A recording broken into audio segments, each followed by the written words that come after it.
Rayid, it's a pleasure to have you. Thank you so much for the opportunity. Sure. Whenever we hear your name and when we see you, there's always one big question. I'm sure it's been asked 1,000 times to you.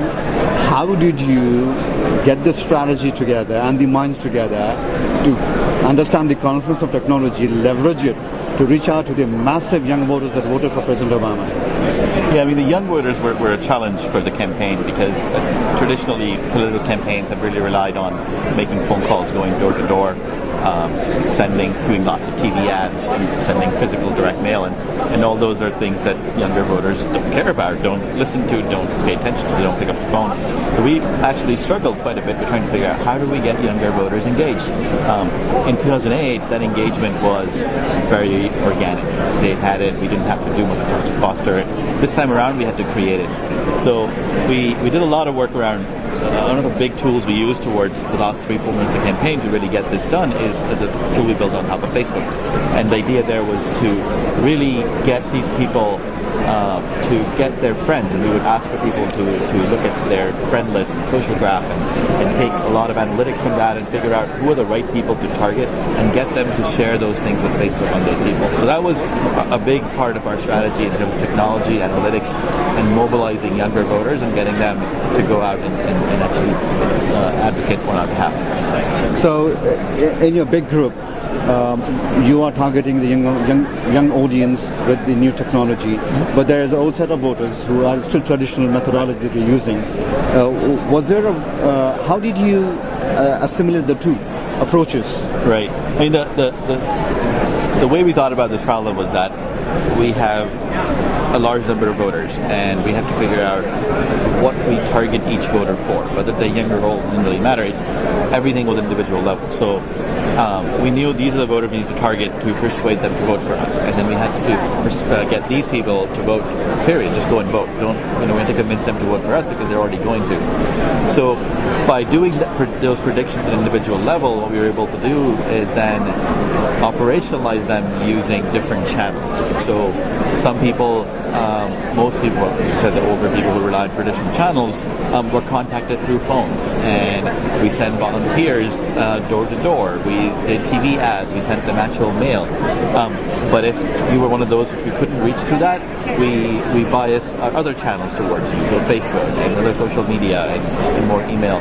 So by having everything, all our strategy rely on individual predictions about voters, we could then pick and choose how we target each person after that. President Obama is the first president standing at the cusp of this huge technology evolution. And obviously you're going to leverage this to the maximum. When you sit with the advisory team, one of the things that the administration tries to focus is how can we leverage this technology again to empower more younger people towards entrepreneurship. Right. So I wanted to ask you if you can share some thoughts on that particular strategy. Yeah, I mean, one of the big efforts, again, and I don't speak for the administration because I don't work for the administration, but one of the things I've seen that's really encouraging and exciting, even in the past few weeks, some of the announcements from the government have been around making data available for people. And I think most of the social entrepreneurs out there, they might have a lot of ideas, but it's very hard to execute on those ideas if you don't have evidence and data to back that up. And a lot of the work that the government is doing is how to make that accessible to people. Doing open data, a lot of both federal, state, and city governments, New York, Chicago, have been putting data out for people to use so they can build things on top of it. And I think that's sort of the gap where a lot of these entrepreneurs are filling is they're seeing all this data being made available by governments, and they're seeing needs of consumers and filling this gap in the middle by connecting the two together. So I think that's something that hasn't happened a lot, and now we're at the point where it's happening. It's still not completely there, but it's happening at a much faster rate, and people are seeing applications built on top of that to make things useful. You're a better person to ask this because you've been in the campaign, in the administration, now you're out of it. Biggest challenge for young entrepreneurs or seasoned entrepreneurs when it comes to technology portion of it is that they feel a frustration and challenge to relate to the bureaucracy of the government. Okay, we are moving at a very fast pace, and they want to move with us, but they can't move along much faster. So what are the challenges that you have seen trying to bridge this gap, and what are your recommendations for any government for that matter? Yeah, no, I think it's a huge challenge, and it's a challenge that I still face every day. I'm not working in the government, but but some of the work I'm doing is projects that we're working with different federal agencies, and we struggle with, they're too slow, they don't want to move too fast, they're too conservative, and I think that's going to hurt them because we're going to move on and start doing other things. I think one of the challenges, a lot of people are excited about doing things for public good right now, but if the government doesn't support that, if they don't start changing their behavior, these excited, young, passionate people will move on to their next passion.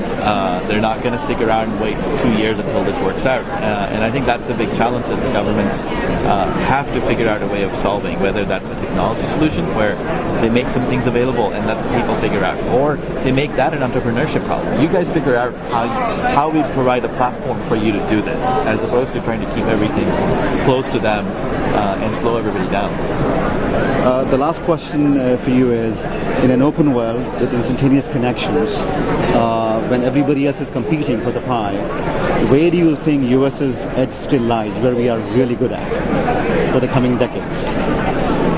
Yeah, I mean, it's hard to predict anything about the coming decades, right? With especially with, I think U.S. as a country. Well, one, I'm not a very sort of country-specific person, so I'd rather have where the world's edge lies as opposed to country's edge, because countries are fluid and they'll go up and down.